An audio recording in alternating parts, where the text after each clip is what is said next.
আজকে নিজের শখের পুরুষের জন্য ছোট্ট একটা আয়োজন করব নিজের তরফ থেকে। বলতে পারেন শখের পুরুষ, অথবা বলতে পারেন ওই মানুষটার জন্য যে মানুষটা রাত দিন খেটে যাচ্ছে শুধুমাত্র স্ত্রী সন্তানকে ভালো রাখার জন্য। আজকে ওই মানুষটার জন্য আমি আমার তরফ থেকে ছোট্ট একটু আয়োজন করব। সে কোনোদিনই মুখ ফুটে কোনো জিনিস আবদার করে না, কোনোদিনও আমাকে বলে না আমার জন্য এটা করে দাও, অথবা কোনোদিনও বলে না আমার এটা খেতে ইচ্ছা করছে।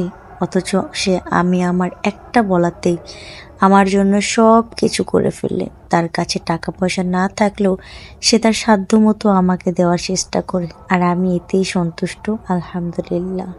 সো আজকে আমি আমার হাজবেন্ডের জন্য একটু ছোট্ট আয়োজন করব। সেটা হচ্ছে গরুর মাংস আর হচ্ছে সাদা রুটি।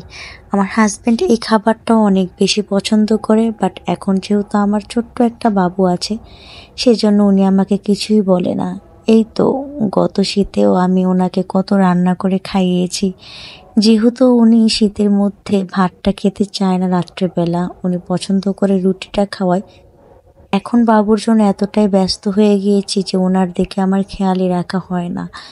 তো আমি ওই দিন কথায় কথায় ওনার সাথে বলে ফেললাম, আপনার কি এখন আর রুটি গোস্ত খেতে ইচ্ছে করে না? তো উনি মুচকি হেসে বলল, এখন কি আর সেই সময় আছে?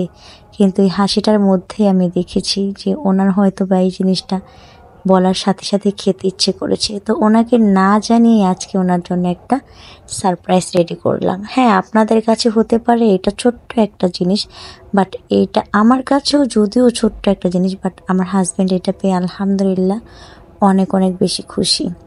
যাই হোক, আমার এই ছোট্ট একটা ক্ষুদ্র প্রচেষ্টা যে আমার হাজব্যান্ডকে এত পরিমাণে খুশি করে দেবে, এটা আমি কখনোই ভাবিনি। আসলে এই ছোট ছোট জিনিসগুলোর মধ্যেই তো ভালোবাসা লুকিয়ে আছে বলেন।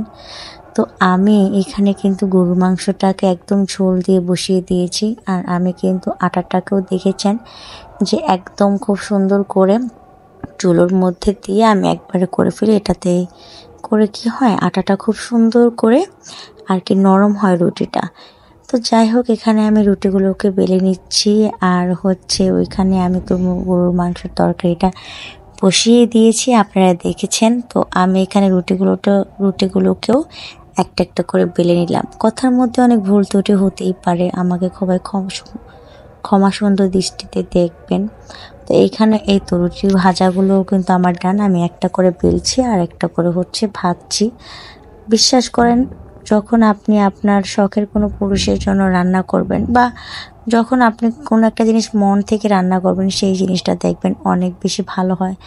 যাই হোক, ওই দিনকার তরকারিটা কিন্তু আমার অনেক বেশি ভালো হয়েছিল। আর আপনারা আপনাদের শখের পুরুষের জন্য কে কীভাবে আয়োজন করেন সেটাও আমাকে কমেন্টস করে জানাতে পারেন। সো আজকে এ পর্যন্তই, আল্লাহ হাফেজ।